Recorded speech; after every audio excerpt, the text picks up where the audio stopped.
Welcome back friend. एक बार फिर से आप सभी का स्वागत है आपके अपने यूट्यूब चैनल मैथ मसाला पर। दोस्तों, आज मैं क्राउन बुक का भारतीय इतिहास पढ़ने जा रहा हूँ, क्योंकि आने वाले जो भी एग्ज़ाम है, खासतौर पे जो भी चल रहा है बिहार सिपाही का, उसमें इससे बहुत सारे प्रश्न आते हैं। इसलिए इस बुक को पढ़ के ही जाइएगा, क्योंकि इसको पढ़ने के बाद आपके 60% क्वेश्चन इसी से मिल जाएंगे। तो चलिए आज हम शुरू करते हैं भारत के प्राचीन इतिहास का पहला पार्ट, जो भारत के इतिहास नाम से शुरू हो रहा है और प्राचीन भारत का इतिहास है ये।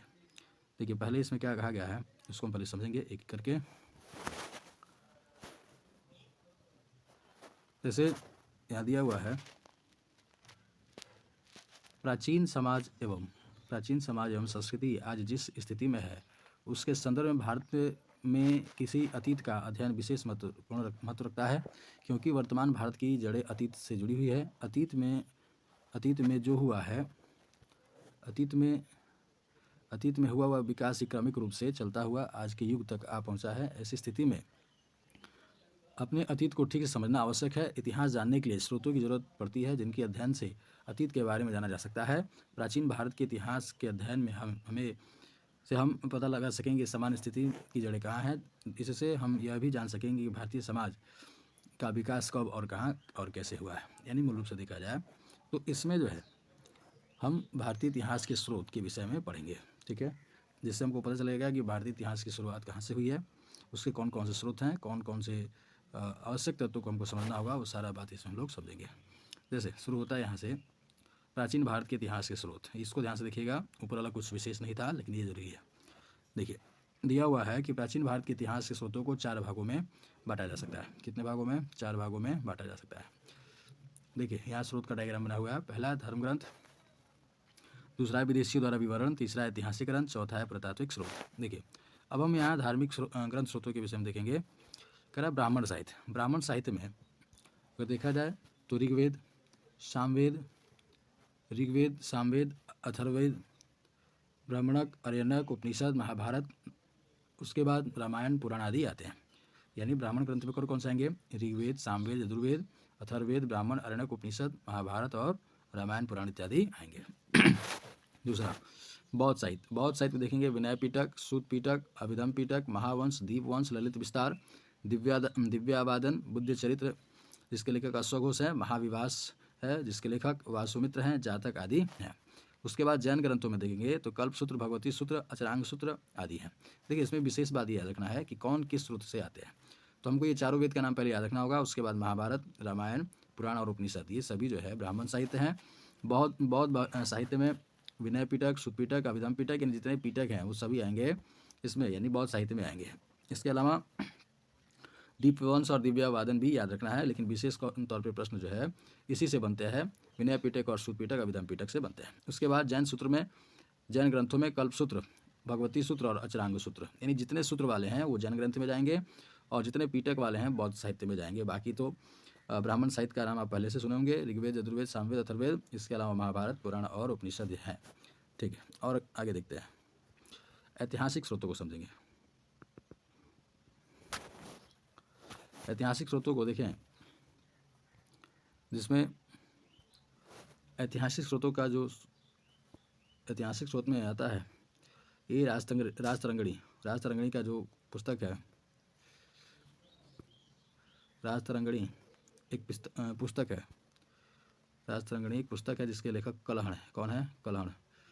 उसके अलावा पृथ्वीराज रासो के लेखक चंद्रवरदायी हैं, हर्षचरित के बाणभट्ट हैं, मुद्राक्षस के विशाखदत्त हैं और अर्थशास्त्र के कौटिल्य हैं, अभिज्ञान शकुंतलम कालिदास और स्वप्नवासवादितम भास। ठीक है, ये सभी कौन से हैं? ऐतिहासिक स्रोत हैं। ठीक है, ये कौन कौन से आ जाएंगे? पहला आएगा राजतरंगिणी, दूसरा आएगा पृथ्वीराज रासो, तीसरा आएगा बुद्धचरित, चौथा आएगा मुद्रा राक्षस, पांचवा आएगा अर्थशास्त्र, छठा आएगा विज्ञान शकुंतलम, स्वप्नवासवादिता। देखिए, इसके लेखक का भी नाम याद रखना बहुत जरूरी है। पहला है राजतरंगिणी, इसके लेखक कलहण, राजतरंगिणी कलहण, पृथ्वीराज रासो, चंद्रवरदायी, हर्षचरित्र बाणभट्ट, मुद्रा राक्षस विशाखदत्त, अर्थशास्त्र कौटिल्य और अभिज्ञान शकुंतलम कालिदास, स्वप्नवासवादितम भास। ठीक है, ये सभी जो है ऐतिहासिक स्रोत है। इसमें कुछ राजाओं द्वारा लिखित साहित्य भी आते हैं, राजाओं द्वारा भी लिखित साहित्य आते हैं। जैसे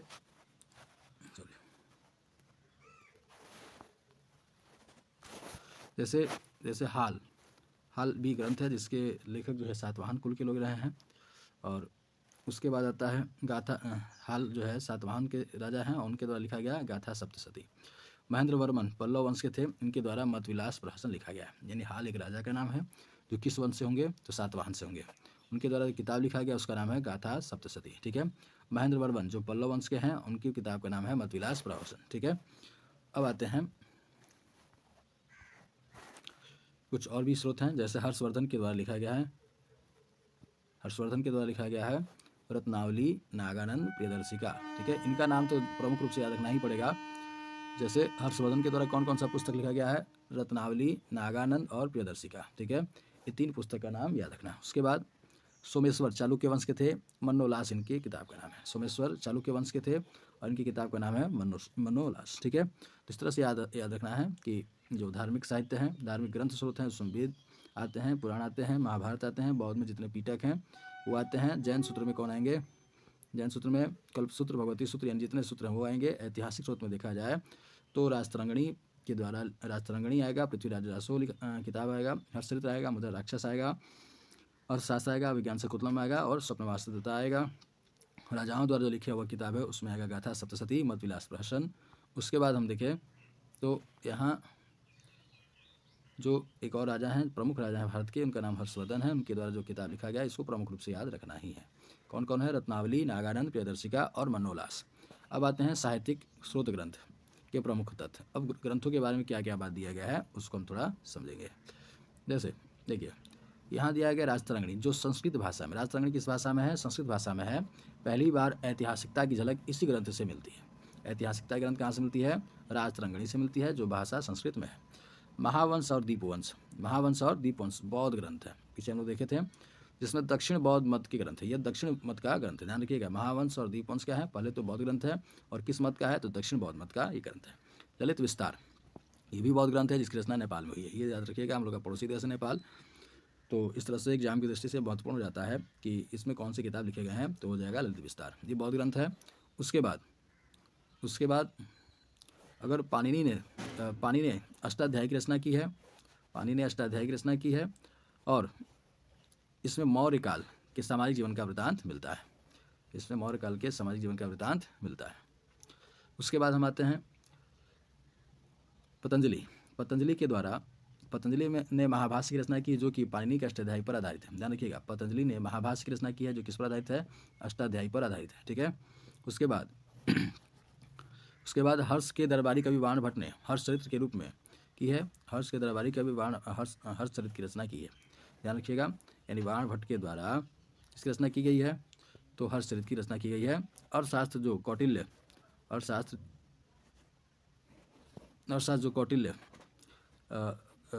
इसकी रचयिता जो है कौटिल्य हैं, लिखी है, और मौर्यकालीन राज्यव्यवस्था का चित्रण मिलता है। इसका महत्वपूर्ण से याद रखिएगा कि अर्थशास्त्र के लेखक कौन है, कौटिल्य है, जिनका पुराना नाम, पहले का नाम कहिए या अन्य नाम विष्णुगुप्त भी है। ठीक है, और इसमें जो है मौर्यकालीन राज्य व्यवस्था के विषय में जानकारी मिलता है। ध्यान रखिएगा, नाम है अर्थव्यवस्था, अर्थव्यवस्था के बारे में जानकारी नहीं दिया गया, ये मौर्यकालीन राज्य व्यवस्था के विषय में जानकारी दिया गया। ठीक है, तो इसको विशेष तौर पर ध्यान रखिएगा। अब आता है विदेशियों द्वारा विवरण। देखिए विदेशियों का विवरण पहले हम देखेंगे यूनानी लेखक में नाम आता है हेरोडोटस। देखिए हेरोडोटस को इतिहास का पिता कहा जाता है, और इन्होंने हिस्टोरिका नामक पुस्तक की रचना की है। ध्यान रहेगा, हिस्टोरिका नामक पुस्तक की रचना किसने की है, हेरोडोटस। इनको फादर ऑफ हिस्ट्री भी कहा जाता है, फादर ऑफ हिस्ट्री भी कहा जाता है। ठीक है, चलिए आगे हम देखते हैं, दूसरे पेज में आ गया। उधर यूनानी लेखक का नाम चल रहा था, दूसरे में आ रहे हैं मेगास्थनीज। मेगास्थनीज के बारे में हम देखेंगे। मेगास्थनीज सेलुकस निकेटर के राजदूत के रूप में चंद्रगुप्त मौर्य के दरबार में रहा और इंडिका की रचना की। ध्यान रखिएगा, मेगास्थनीज किसका राजदूत था, तो सेलुकस निकेटर का। उसने किताब लिखा जिसका नाम था इंडिका। लेकिन उदाहरण में अनेक प्रख्यात लेखकों की रचना आते हैं। यह मूल रूप से अप्राप्य है, लेकिन इसके उदाहरण अनेक प्रख्यात लेखकों की रचनाओं में आते हैं। मतलब इसके बहुत ऐसे जो बातें इसमें लिखी गई है जो अप्राप्य है, मतलब अभी तक मौजूद नहीं है, लेकिन इसकी चर्चा अन्य लेखकों की रचनाओं में भी आती है। अब कुछ अज्ञात लेखक हैं, उनको देखेंगे। एक अज्ञात यूनानी लेखक ने ईस्वी सन की पहली सदी में भारतीय बंदरगाहों की प्राकृतिक स्थिति और व्यापार पर प्रकाश अपनी रचना पेरिपल्स ऑफ द एथेंसी यानी लाल सागर के विवरण में दिया गया। देखिए इसमें लेखक का नाम नहीं याद है, लेकिन एक किताब का नाम दिया गया है पेरिपल्स ऑफ द थ्रियंसी। इसमें भारतीय बंदरगाहों के बारे में जानकारी दिया गया है। चलिए अब आते हैं टॉलमी के विषय में।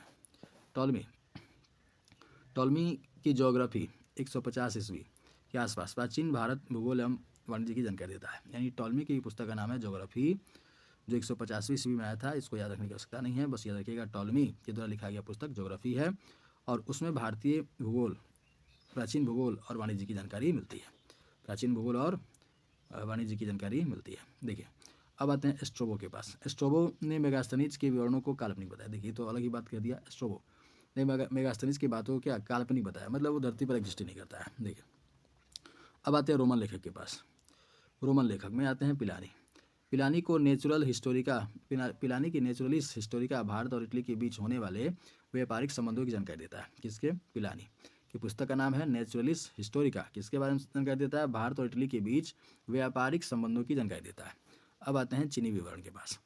देखिए चीनी विवरण में देखा जाए तो चीनी पर्यटक भारत में बौद्ध धर्म के अध्ययन तथा बौद्ध तीर्थों का दर्शन करने आते थे। देखिए जो भी पर्यटक होते थे चीन के, वो भारत में बौद्ध धर्म के अध्ययन तथा बौद्ध तीर्थों के दर्शन के लिए आते थे। उसमें सबसे पहले प्रमुख नाम आता है फाहियान। यह चंद्रगुप्त द्वितीय, जो गुप्त वंश के शासक थे, के शासन काल में भारत में आया। 5वीं सदी के प्रारंभ में आया था। उसने फूकोकी, देखिए नाम याद रखिएगा, फूकोकी की रचना की, जिसमें गुप्त काल में भारत की सामाजिक, आर्थिक और धार्मिक स्थिति का पर प्रकाश डाला। ध्यान रखिएगा ये कौन से लेखक हैं, कहाँ के हैं? तो चीन के हैं, चाइना के हैं। और इन्होंने एक पुस्तक लिखी जिसका नाम था फूकोकी, जिसमें गुप्त काल में भारत की सामाजिक, आर्थिक और धार्मिक स्थिति पर प्रकाश पड़ता है। दूसरा हेनसांग। हेनसांग के विषय में देखेंगे। हेनसांग यह हर्षवर्धन के समय में, हेनसांग हर्षवर्धन के समय में, इनका नाम युवान चुआंग था। यह हर्षवर्धन के समय में 629 ईस्वी में भारत आया और सी यू की रचना की। वाटर्स के अनुसार वह भारत को इंटू यानी अर्धचंद्राकार नाम देता है। भारत को क्या नाम देता है? इंटू मतलब अर्धचंद्राकार नाम देता है। हेनसांग ने के मित्र विली ने हेनसांग की जीवनी लिखी, और इसने हर्षकालीन राजनीति के साथ साथ धर्म, रीति रिवाज एवं समाज का वर्णन किया। इसमें 138 देशों का वर्णन मिलता है। ध्यान रखिएगा इसमें कितने देशों का वर्णन मिलता है? 138 देशों का वर्णन मिलता है। चलिए और आगे बढ़ते हैं। इत्सिंग जो है यह 7वीं शताब्दी में आते हैं। 7वीं शताब्दी में भारत आया तथा नालंदा और विक्रमशिला विश्वविद्यालयों का वर्णन किया। चलिए आगे हम देखते हैं अन्य स्रोतों के बारे में। देखिए तो अन्य है अरबी लेखक में नाम आता है सुलेमान का। वह 9वीं शताब्दी में भारत आया तथा पाल प्रतिहार शासकों के बारे में लिखा। ध्यान रखिएगा सुलेमान ये किसके बारे में लिखते हैं? पाल प्रतिहार के बारे में लिखते हैं। अब आते हैं अलबरूनी के पास। अलबरूनी महमूद गजनवी का समकालीन था।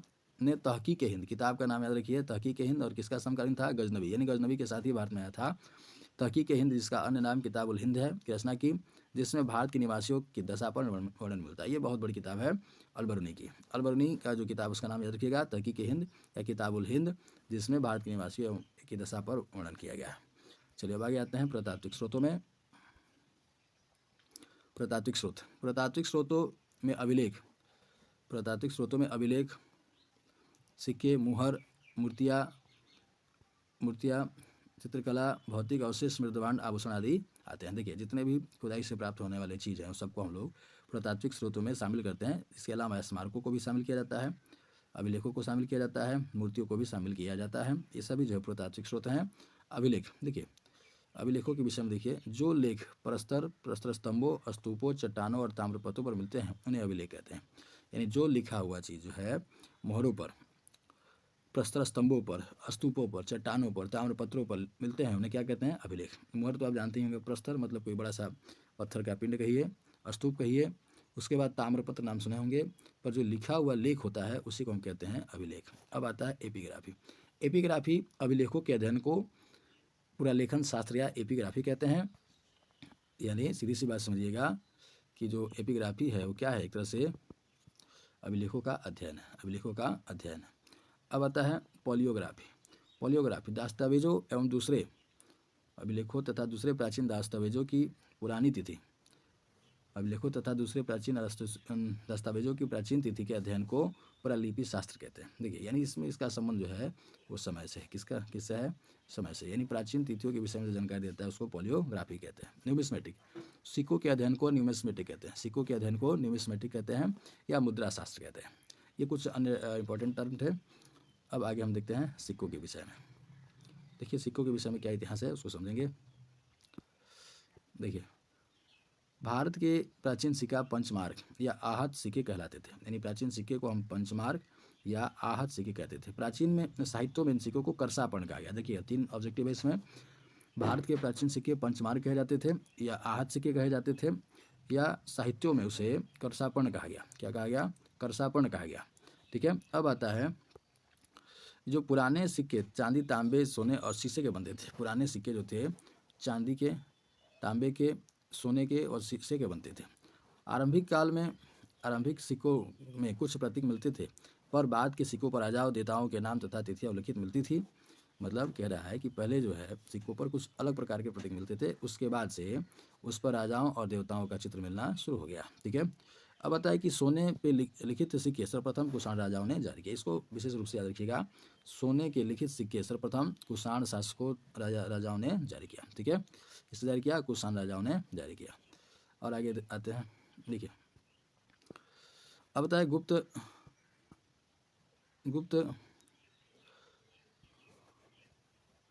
शासकों ने सबसे अधिक सोने के सिक्के जारी किए। देखिए पहले तो हमको मिला कि सोने के लिखित सिक्के सर्वप्रथम कुषाण राजाओं ने जारी किया। उसके बाद गुप्त शासक ने सबसे अधिक सोने का सिक्का जारी किया। यानी ओवरऑल देखा जाए तो पहले के सिक्कों को हम पंचमार्क या आह सिक्के कहते थे, वही साहित्यों में उसको करसापर्ण कहा गया। उसके बाद हमने देखा कि सिक्के जो हैं सिक्के तांबे, चांदी, सोने तथा शीशे के बने होते थे। ठीक है। उसके बाद कुछ सिक्कों पर देवी देवताओं के चित्र मिलते थे।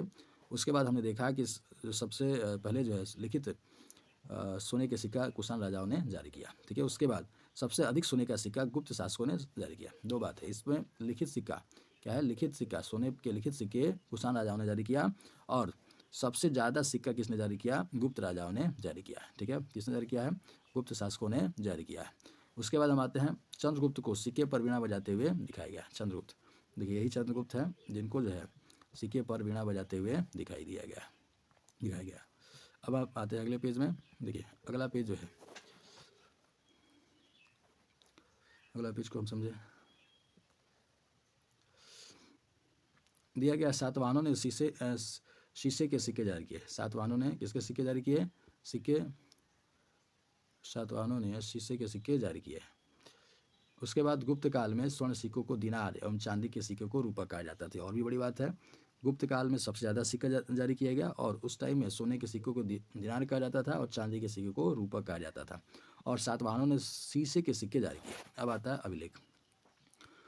अभिलेख मोहरों, प्रस्तर, स्तंभों, चट्टानों और ताम्रपत्र पर मिलते हैं तथा मंदिरों की दीवारों और ईंटों और मूर्तियों पर भी मिलते हैं।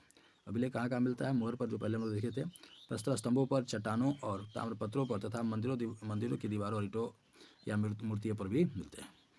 अब आता है सबसे अधिक अभिलेख मैसूर संग्रहालय में इकट्ठा है। सबसे ज़्यादा जो अभिलेख है कहाँ पर है? मैसूर संग्रहालय में संग्रहित है। मौर्योत्तर और गुप्त काल के अधिकांश अभिलेख, मौर्योत्तर और गुप्त काल के अधिकांश अभिलेख कार्पस इनक्रिप्शनम इंडिकेरम नामक ग्रंथ में संग्रहित है। ध्यान रखिएगा, मौर्य काल के जो भी अभिलेख है वो किसमें संग्रहित है? कार्पस इनस्क्रिप्शनम इंडिकेरम नामक ग्रंथ में संग्रहित है। ठीक है। अब बता अभिलेखों में प्रयुक्त लिपि, प्राकृतिक लिपि। आरंभिक अभिलेख प्राकृतिक भाषा में है। आरंभिक अभिलेख किसमें है? प्राकृतिक भाषा में है। ब्राही लिपि, अशोक के शिलालेख ब्राही लिपि में है। यह लिपि बाएं से दाएं लिखी जाती है। ध्यान रखिएगा, प्राकृतिक लिपि, आरंभिक जितने भी अभिलेख प्राप्त हुए हैं उसमें प्राकृतिक लिपि का प्रयोग किया गया है। उसके बाद अशोक के शिलालेख में ब्राही लिपि का प्रयोग किया गया है। यह लिपि बाएं से दाएं लिखी जाती है। कहाँ लिखी जाती है? बाएं से दाएं लिखी जाती है। अब उसके बाद आ जाता है खरोष्ठी लिपि। देखिए खरोष्ठी लिपि अशोक के कुछ शिलालेख खरोष्ठी लिपि में है जो बाएं से दाएं लिखे गए। खरोष्ठी लिपि जो है अशोक के कुछ अभिलेख जो है खरोष्ठी में है। ये तरह से देखा जाए तो पाकिस्तान के क्षेत्र में जो भी अभिलेख प्राप्त हुए हैं उसमें खरोष्ठी लिपि का ही प्रयोग किया गया है। अब आता है कि इसकी सबसे विशेष बात यह है कि यह दाएं से बाएं लिखा जाता है। दाएं से बाएं लिखा जाता है। यूनानी एवं अरमाइक लिपि अब आता है यूनानी एवं अरमाइक लिपि पाकिस्तान एवं अफगानिस्तान में अशोक के शिलालेखों में इन लिपियों का प्रयोग किया गया। देखिए तीन लिपि का नाम याद रखिए, यूनानी, अरमाइक और खरोष्ठी। ये जो खास तौर पे जो पाकिस्तान में जो भी अभिलेख प्राप्त हुए उसमें इन्हीं लिपि का प्रयोग किया गया है, ठीक है। और इसमें एक थोड़ा अलग बात याद रखिएगा कि दाएं से बाएं लिखी जाने वाली जो भी लिपि है वो कौन सी है, खरोष्टी है, जिसका प्रमाण हमको पाकिस्तान के क्षेत्र में मिलेगा। देखिए अब हम आते हैं आगे, फरमाइक लिपि हम पढ़ लिए थे। अब आता है 14वीं शताब्दी, कुछ विशेष दिया गया है।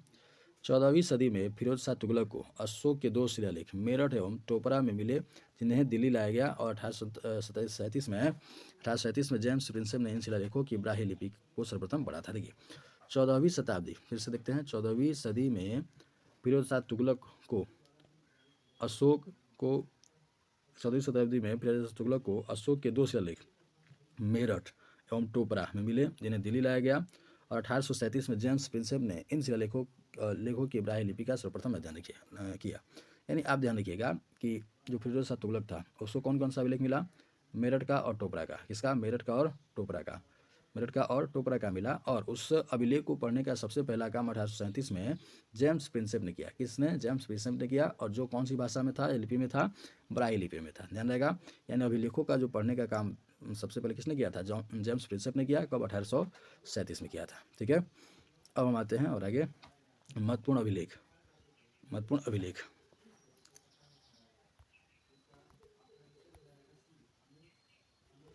देखिए, अब हम आते हैं जिसमें यहाँ दिया गया है अभिलेख और राजाओं का नाम दिया गया है, शासक का नाम दिया गया है।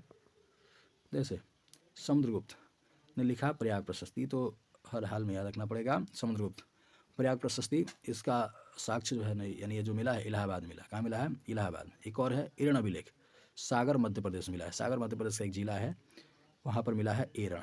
एरण कहाँ, सागर में, एरण सागर, एरण सागर। प्रयाग प्रशस्ति इलाहाबाद, प्रयाग प्रशस्ति इलाहाबाद, ध्यान रहेगा, प्रयाग प्रशस्ति इलाहाबाद, याद रखिएगा, प्रयाग प्रशस्ति इलाहाबाद। एरण सागर में मिला है, एरण मध्य प्रदेश में सागर जिला में मिला हुआ है, ठीक है। चलिए अब इसके दूसरे हिस्से को देखें।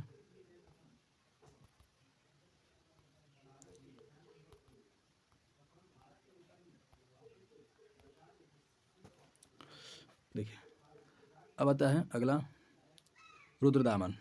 रुद्रदामन जो शासक थे, उन्होंने जूनागढ़ अभिलेख का निर्माण कराया, जो गुजरात में, जूनागढ़ गुजरात में है, ध्यान रखिएगा, जूनागढ़ अभिलेख गुजरात में है। इसकी जो निर्माण करता है कौन है, रुद्रदामन है, जो शासक हैं। स्कंदगुप्त, स्कंदगुप्त के द्वारा भीतरी स्तंभ लेख, जो गाजीपुर में, ध्यान रखिएगा, इनके नाम में तो गुप्त लगा ही है, यानी गुप्त वंश के ही है। और इनके द्वारा जो लिखा गया है उसका नाम है भीतरी स्तंभ। क्या लिखा गया है, भीतरी स्तंभ अभिलेख है। खारवेल, इनके द्वारा हाथी गोपा अभिलेख लिखा गया है। पुलंकेशिन द्वितीय के द्वारा एहोल अभिलेख लिखा गया है। राजा भोज के द्वारा ग्वालियर प्रशस्ति लिखा गया है, ध्यान रहेगा, राजा भोज के द्वारा ग्वालियर प्रशस्ति लिखा गया है। पुलंकेशिन द्वितीय के द्वारा एहोल, पुलंकेशिन द्वितीय एहोल लिखा गया है। खारवेल के द्वारा हाथी गोपा अभिलेख लिखा गया है। स्कंदगुप्त के द्वारा भीतरी स्तंभ लिखा गया है, ठीक है। अब हम आते हैं अगले, इसके आगे।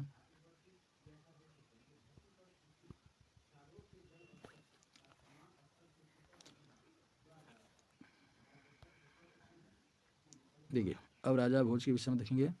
राजा भोज, ध्यान रहेगा, राजा भोज ग्वालियर प्रशस्ति पहले शायद देखे थे। विजय सेन देवपाड़ा, विजय सेन देवपाड़ा अभिलेख। हर्षवर्धन का संबंध मधुबन और बांसखेड़ा अभिलेख से है। यशोवर्धन का संबंध मंदसौर प्रशस्ति से है।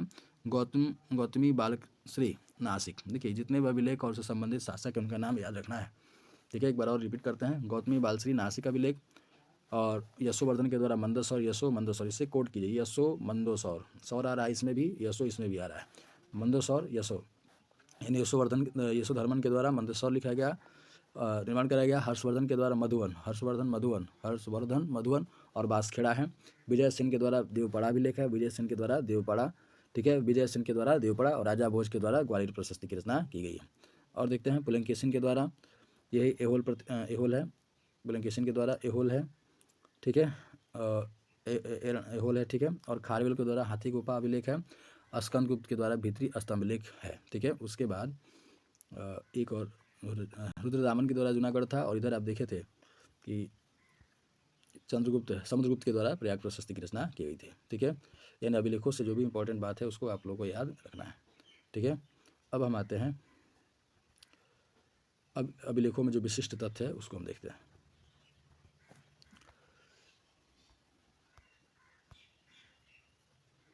देखिए में विशिष्ट तथ्य। रुद्रदामन व जूनागढ़ अभिलेख संस्कृत भाषा में जारी प्रथम अभिलेख माना जाता है। रुद्रदामन और जूनागढ़ अभिलेख जो है वो किस भाषा में लिखा गया है? संस्कृत भाषा में लिखा गया है। पुलंकेशिन द्वितीय का एहोल अभिलेख उसके दरबारी कवि रवि कीर्ति द्वारा रचना की गई है। यानी पुलंकेशिन द्वितीय का एहोल अभिलेख उसके दरबारी कवि रवि कीर्ति द्वारा लिखा गया है। ध्यान रहेगा। अशोक के प्रयाग अभिलेख में कारुवाकी एवं तीतर का उल्लेख मिलता है। ध्यान रखिएगा, प्रयाग अभिलेख जो है, प्रयाग प्रशस्ति लेख है, स्तंभ लेख है, उसमें कारुवाकी और तीतर का उल्लेख मिलता है। उसके बाद हम समुद्रगुप्त के बारे में देखेंगे। यहाँ पर कुछ विशेष तथ्य दिया गया है। देखिए, समुद्रगुप्त के प्रयाग प्रशस्ति की रचना उसके संधि विग्राहक हरिसेन ने की है। ये जो समुद्रगुप्त का प्रयाग प्रशस्ति जो पीछे हम लोगों ने पढ़ा था, इसकी रचना जो है हरिसेन ने की। किसने की है? हरिसेन। और वो क्या थे? संधि विग्राहक थे। अब आता है भानुगुप्त एरण अभिलेख में सर्वप्रथम सती प्रथा। ये तो याद रखना ही पड़ेगा। भानुगुप्त के एरण अभिलेख में सर्वप्रथम सती प्रथा, ठीक है, गोपराज नामक सैनिक की पत्नी पर लिखित साक्ष्य प्राप्त होता है। ठीक है, यानी आपसे जब पूछा जाएगा कि सती प्रथा का उल्लेख किसमें मिलता है, तो भानुगुप्त के एरण अभिलेख में मिलता है। भानुगुप्त के एरण अभिलेख में मिलता है। देखिए, अब आता है चंद्रगुप्त द्वितीय की उदयगिरी लेख के अनुसार उसका उद्देश्य, चंद्रगुप्त द्वितीय के उदयगिरी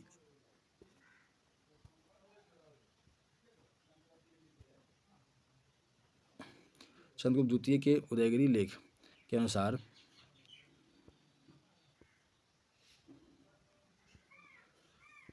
ठीक था।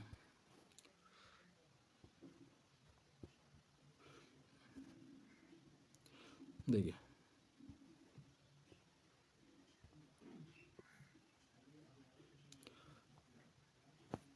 थोड़ा सा दिक्कत कर रहा है।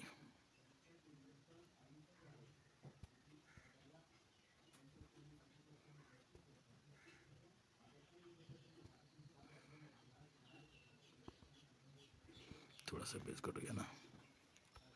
हाँ, देखिए, तो यहाँ देखिएगा, भानुगुप्त के एरण अभिलेख में सती प्रथा का उल्लेख मिलता है। चंद्रगुप्त द्वितीय के उदयगिरी अभिलेख के अनुसार उसका उद्देश्य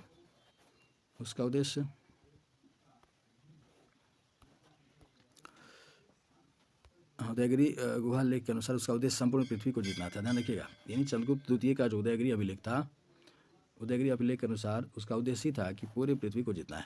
अब आता है तुमुन अभिलेख में कुमारगुप्त को शरदकालीन सूर्य की तरह बताया गया। तुमुन अभिलेख में, किस अभिलेख में? तुमुन अभिलेख में कुमारगुप्त प्रथम को शरदकालीन सूर्य की तरह दिखाया गया। अब आता है स्कंदगुप्त के भीतरी अभिलेखों में हुणों की आक्रमण का उल्लेख मिलता है।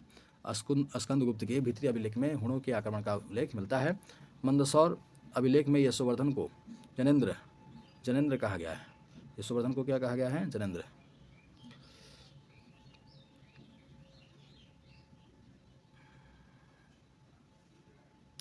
मंदसौर अभिलेख में यशोवर्धन को जनेंद्र कहा गया है। और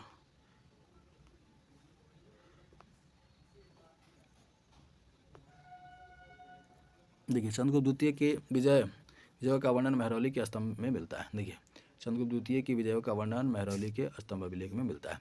यानी चंद्रगुप्त का जो भी विजय का वर्णन है वो कहाँ मिलेगा? तो महरौली के लौह स्तंभ लेख में मिलता है। ठीक है, अब आते हैं इसके अगले पार्ट में।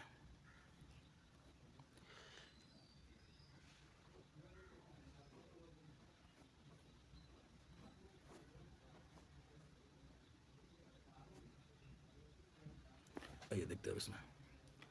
अभी चैप्टर का लास्ट है, ये लास्ट पार्ट है। देखिए, कुछ विदेशी अभिलेख के बारे में पढ़ेंगे। कुछ विदेशी लेख में बोगाज एशिया माइनर मध्य एशिया से 1400 ईस्वी में प्राप्त संधि प्राप्त अभिलेख जो है उसमें 1400 ईस्वी के पूर्व प्राप्त संधि पत्र अभिलेख में वैदिक देवताओं के मित्र वरुण, इंद्र और नासत्य के नाम का उल्लेख मिलता है। ध्यान रखिएगा, बोगाज एशिया माइनर और मध्य एशिया। ठीक है, 1400 ईस्वी पूर्व संधि पत्र जो अभिलेख प्राप्त हुआ था उसमें वैदिक देवता, कौन से देवता? वैदिक देवता मित्र, वरुण, इंद्र और नासत्य के नाम का उल्लेख मिलता है। नासत्य के नाम का उल्लेख मिलता है। उसके बाद आता है हेलियोडोरस, यूनानी राजदूत थे। काव्यस्नार विदिशा का गौड़ स्तंभ लेख भागवत धर्म वासुदेव की आराधना की जानकारी देता है। ठीक है, यानी हेलियोडोरस यूनानी राजदूत का जो वेशनगर विदिशा गरुड़ स्तंभ लेख भागवत धर्म वासुदेव की आराधना का जानकारी देता है। अब आता है प्राचीन इतिहास के आधुनिक लेख। 1776 में मनुस्मृति का अंग्रेजी अनुवाद a code of to a code of Gentoo laws, a code of Gentoo laws के नाम से प्रकाशित हुआ। देखिए इसका नाम जरूर याद रखिएगा, ये मनुस्मृति का अंग्रेजी अनुवाद जो है उसका नाम क्या था, ए code जेंटुलॉज, a code of Gentoo laws के नाम से प्रकाशित किया गया। उसके बाद सर विलियम जोन्स जो बंगाल के संस्थापक थे, सोसाइटी बंगाल के संस्थापक थे, ने 1789 में अभिज्ञान शकुंतलम, किसका, अभिज्ञान शकुंतलम का अंग्रेजी अनुवाद कराया। और विल्किंसन ने 1875 में भगवत गीता का अंग्रेजी अनुवाद किया। किसने, विल्किंसन ने 1875 में भगवत गीता का अंग्रेजी अनुवाद किया। विसेंट आर्थर स्मिथ की पुस्तक अर्ली हिस्ट्री ऑफ इंडिया ने प्राचीन भारत का सुव्यवस्थित इतिहास प्रस्तुत किया गया था। ध्यान रखिएगा, विसेंट आर्थर की पुस्तक अर्ली हिस्ट्री, ध्यान रखिएगा, अर्ली हिस्ट्री ऑफ इंडिया में प्राचीन भारत की सुव्यवस्था इतिहास को प्रस्तुत किया गया है। अब आता है ब्रिटिश इतिहास के A.L. बेशम ने वंडर दैट वाज इंडिया किताब का नाम है। और A.L. बेशम जो है वो इतिहासकार हैं या लेखक कहिए, ठीक है, उनकी किताब का नाम है वंडर दैट वाज इंडिया लिखी। D.D. कौशाम्बी की कृति an introduction to the study of Indian history, प्राचीन भारतीय इतिहास जानने के उत्तम स्रोत है। ध्यान रखिएगा, प्राचीन भारतीय इतिहास को जानने का उत्तम स्रोत कौन सा है, कौन सा है, D.D. कौशाम्बी की का एक पुस्तक है the introduction to the study of Indian history. ये कौशाम्बी के द्वारा लिखा गया है और ये जो है प्राचीन भारत के इतिहास का उत्तम स्रोत माना जाता है। देखिए अब और किताब और उसके लेखक का नाम आता है। जैसे एक है विज्ञानेश्वर, लेखक हैं, उनके द्वारा लिखा हुआ पुस्तक का नाम है मिताक्षरा। ध्यान रखिएगा, उनके द्वारा लिखा हुआ पुस्तक है उसका नाम क्या है, मिताक्षरा है, ठीक है, क्या है, मिताक्षरा है, ध्यान दीजिएगा। अब जीमुतवाह दाएँ भाग, क्या है, दाएँ भाग है। उसके बाद कालिदास के द्वारा अभिज्ञान शकुंतलम, मालविकाग्निमित्रम, रघुवंशम, ठीक है, ये 3 पुस्तक जो हैं कालिदास के द्वारा लिखे गए हैं। उसके बाद विशाख दत्त के द्वारा लिखा गया है मुद्रा राक्षस, देवीचंद्र गुप्तम। ध्यान रखिएगा, विशाख दत्त के द्वारा क्या लिखा गया है, मुद्रा राक्षस और देवीचंद्र गुप्तम, ठीक है। अब हम आते हैं इसके अगले हिस्से पर, और कुछ पुस्तक यहाँ भी दिए गए हैं। ये पुस्तक और लेखक का नाम तो जरूर याद रखिएगा, इससे भी प्रश्न आते हैं, बहुत ज़्यादा प्रश्न आते हैं। देखिए अब यहाँ कुछ लोगों का नाम सुना जाए, जैसे वत्स्यायन, ठीक है, आप देखे होंगे बहुत से एग्जाम में जो है ना किताब और उसके लेखक से प्रश्न आते हैं। जैसे एक नाम दिया गया वत्स्यायन के द्वारा लिखा गया है कामसूत्र, ठीक है। राजेश्वर के द्वारा काव्य मीमांसा, कर्पूर मंजरी, हरविलास, बाल रामायण, ठीक है, 4 किताब का नाम लिखिए। राजशेखर के द्वारा काव्य मीमांसा, कर्पूर मंजरी, हरविलास, बाल रामायण है। अब आता है बाणभट्ट के द्वारा, ये तो पहले से जानते हैं, हर्षचरित्र लिखा गया है। विल्हन के द्वारा विक्रमांक देवचरित्र, इसे याद रखिए, विल्हन विक्रमांक देवचरित्र। अमर सिंह अमरकोश नाम से ही है, अमर सिंह अमरकोश। पद्मगुप्त के द्वारा नवसंवाहक चरित्र लिखा गया है, ये थोड़ा सा अलग है। पद्मगुप्त के द्वारा नवसाहसांक चरित्र लिखा गया है। सोमदेव के द्वारा ललित विग्रह राज लिखा गया है। मेतुंग के द्वारा प्रबंध चिंतामणि, मेतुंग तंग होने पर चिंता होता है, इस तरह से याद रखिएगा। मेतुंग के द्वारा प्रबंध चिंतामणि लिखा गया है। भास्कर के द्वारा सिद्धांत शिरोमणि, बहुत ही फेमस बुक है। भास्कर द्वारा कौन सा लिखा गया है, सिद्धांत शिरोमणि लिखा गया है। अतुल के द्वारा मुसिक वंशक लिखा गया है। उसके बाद नागसेन के द्वारा मिलिंद पन्हो लिखा गया, ये तो याद रखिएगा, नागसेन के द्वारा मिलिंद पन्हो, ठीक है। वराहमिहिर के द्वारा बृहत संहिता है। भवभूति के द्वारा उत्तर रामचरित्र मानस है, और दांडी के द्वारा लिखा गया है काव्य दर्शन, दांडी के द्वारा लिखा गया है काव्य दर्शन। देखिए दांडी के द्वारा लिखा गया है काव्य दर्शन। और हेमचंद्र सूरी के द्वारा कुमारपाल चरित्र रचित, जयदेव गीत गोविंद, गीत गोविंद याद रखिएगा, जयदेव के द्वारा गीत गोविंद। भास के द्वारा चारुदत्त है और स्वप्नवास दत्ता है, ठीक है, ये जितने दत्त और दत्ता है वो भास के द्वारा लिखा गया है। चारुदत्त और स्वप्नवास दत्ता किसके द्वारा लिखा गया, भास के द्वारा। विष्णु शर्मा पंचतंत्र, देखिए सबसे प्रसिद्ध पुस्तक जो कई भाषाओं में इसका अनुवाद हो चुका है, उस किताब का नाम है पंचतंत्र, जिसके लेखक है विष्णु शर्मा। अश्वघोष बुद्ध चरित्र और सूत्रलंकार, अश्वघोष के द्वारा बुद्ध चरित्र, ये पीछे भी हम लोग देखे हैं। सूत्रलंकार है वेद व्यास, भगवत गीता और महाभारत के लेखक है वेद व्यास। भर्तृहरि भक्ति शतक, नामी है भर्तृहरि और भक्ति शतक। क्षेमेंद्र दशावतार चरित्र है। उसके बाद यहाँ पर कामंदक है, कामंदक के द्वारा नीति सार लिखा गया, भरत के द्वारा नाट्य शास्त्र है। वाल्मीकि रामायण है। गोस्वामी तुलसीदास रामचरितमानस और हरिसेन बृहत कथा कोश है। एक बार और ये वाला देख लीजिएगा, ये जरूरी होता है। विष्णु शर्मा के द्वारा पंचतंत्र, अश्वघोष के द्वारा बुद्ध चरित्र और सूत्रलंकार है। वेद व्यास के द्वारा भगवत गीता और महाभारत है। भर्तृहरि के द्वारा भक्ति शतक है और शैलेंद्र के द्वारा दशावतार है। कामंदक के द्वारा नीतिसार है। भरत के द्वारा नाट्यशास्त्र है। वाल्मीकि के द्वारा रामायण लिखा गया है। गोस्वामी तुलसी के द्वारा रामचरित्र मानस और हरिश्चंद्र के द्वारा बृहद कथा कोश लिखा गया है। ठीक है, और कुछ किताब का नाम रखा गया है, दिया गया है। एक है माघ, देखिए माघ के द्वारा लिखा गया है शिशुपाल वध। माघ के द्वारा शिशुपाल वध। सारंग के द्वारा संगीत रत्नाकर। सुश्रुत के द्वारा सुश्रुत संहिता। नागार्जुन के द्वारा सत शस्त्रिका। बिहारी के द्वारा सतसई और नागभट्ट के द्वारा हितोपदेशक लिखा गया है। सोमेश्वर के द्वारा कीर्ति कौमुदी लिखा गया है। सोमेश्वर के द्वारा कीर्ति कौमुदी लिखा गया। देखिए इसमें जितने भी किताब के नाम दिए गए हैं उस सभी को आप याद कर लीजिएगा। ये जितने बात बताया गया ना, ये प्राचीन इतिहास होता है ना का, जहाँ